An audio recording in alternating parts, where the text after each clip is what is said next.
भूख प्यास से दुखी होकर के यहाँ वहाँ भटक करके भिक्षा मांग करके कहता भी अपना पेट भरता।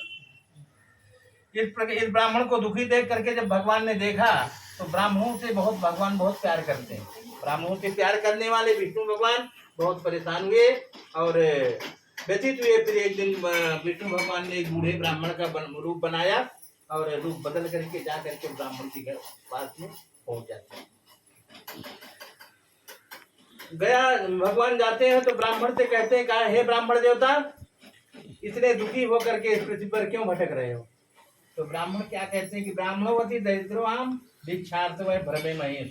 ब्राह्मण क्या कहते हैं? कहते हैं हे भाई, मैं बहुत ही गरीब हूँ, बहुत गरीब हूँ। क्या आप इस गरीबी से मुक्ति पाने का कोई उपाय जानते हो? यदि उपाय जानते हो तो मुझे बताएं। कहा आप जो बताएंगे मैं वह उपाय अवश्य करूंगा ताकि मुझे इस कष्ट पूर्ण जीवन से मुक्ति मिले।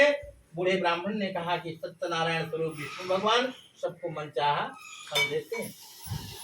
अतः हे ब्राह्मण देवता, तुम उन्हें विष्णु भगवान का उत्तम व्रत व पूजन करिए और भगवान सत्यनारायण का व्रत व पूजन करने से मनुष्य के सारे जो भी दुख दरिद्र होता है सारा दुख दूर हो जाता है।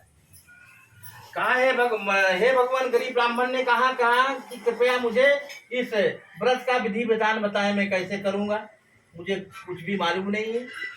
तो आपके कहने के अनुसार उत्तम फल प्रदान करने वाले इस व्रत को मैं अवश्य करूंगा। तो बूढ़े ब्राह्मण भगवान विष्णु भगवान ने कहा कि सत्यनारायण भगवान के व्रत व पूजन करने से मनुष्य के सारे दुख दूर हो जाते हैं। भगवान के व्रत पूजन का भगवान विधि विधान बताया और